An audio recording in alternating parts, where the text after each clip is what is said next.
இறை தூதர் இப்ராஹிம் மேற்கொண்ட தியாகத்தை நினைவு கூறும் வகையில் பக்ரீத் பண்டிகை இன்று விமரிசையாக கொண்டாடப்படுகிறது.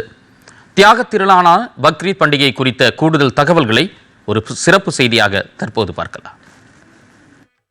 மண்ணில் பிறக்கும் மனிதரெல்லாம் மனிதராய் உயர்தல் அரிது. மனிதநேயம் மிளிரும் செயற்கரிய செயல்களை செய்தவர்களே மனிதராய் உயர்ந்து சிறந்துள்ளனர். இஸ்லாம் இறை தூதரான இப்ராஹிம் நெடு நாட்களாக குழந்தை பாக்கியம் இல்லாமல் இருந்த நிலையில் இறைவன் அருளால் ஆண் குழந்தை பிறந்தது. இஸ்மாயில் என பெயரிடப்பட்ட அந்த குழந்தை பாலிய பருவத்தை அடைந்த பொழுது அவரை தனக்கு பலியிடுமாறு இறைவன் இப்ராஹிமுக்கு கனவின் மூலம் கட்டளையிட்டுள்ளார். இதை பற்றி மகனிடம் கூறிய இப்ராஹிம் அவரின் அனுமதியோடு பலியிட துணிந்த பொழுது ஜிப்ரயில் எனும் வானவரை அனுப்பி அதனை தடுத்த இறைவன் ஒரு ஆட்டை அனுப்பி இஸ்மாயிலுக்கு பதில் அந்த ஆட்டை அறுத்து பலியிடுமாறு கூறினார். இறைவன் மீது இருந்த அசைக்க முடியாத பக்தியின் வெளிப்பாடாக தன்னுடைய மகனையே பலியிட துணிந்த இப்ராஹிமின் தியாகத்தை போற்றி பாராட்டிடும் வகையில் அந்த நிகழ்வு தியாக திருநாளாக பக்ரீத் பண்டிகையாக கொண்டாடப்படுவதாக கூறுகிறார் சேலம் அம்மாப்பேட்டை மஜித் தலைமை இமாம் பைசுல்லா.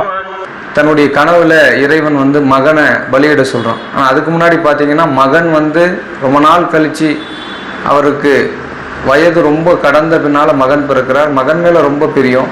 அந்த மகனை அவ்வளோ அன்பு வச்ச மகனை இறைவனுக்காக அவர் பலி கொடுப்பாரா என்று இறைவன் சோதித்தான். அந்த சோதனையில அவர்கள் வெற்றி பெற்றார்கள். அந்த வெற்றியினுடைய கொண்டாட்டம், அந்த குடும்பத்தினுடைய தியாகமே இந்த ஈதுல் அல்ஹா என்கின்ற தியாக திருநாளாக இன்றைக்கு நாம் கொண்டாடி வருகிறோம்.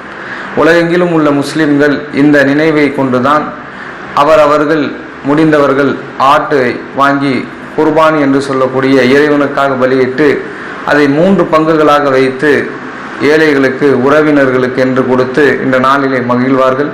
அதே போல இந்த நாளிலே அவர்கள் சகோதரத்துவத்துடனும் மாற்று மத நண்பர்களுடனும் உணவை பரிமாறிக்கொள்வதும் ஒருவரை ஒருவர் வாழ்த்து செய்திகளை சொல்வதும் இந்த நாளிலே மிக முக்கியத்துவம் வாய்ந்தது. பக்ரீத் பண்டிகையை முன்னிட்டு சேலம் மாவட்டத்தின் பல்வேறு பகுதிகளிலும் சிறப்பு தொழுகை நடைபெற்றது.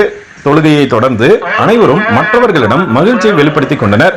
நாகூர் அனிபா சொல்வதைப் போலவே இறைவனிடம் கையேந்துங்கள், அவன் இல்லை என்று சொல்வதில்லை.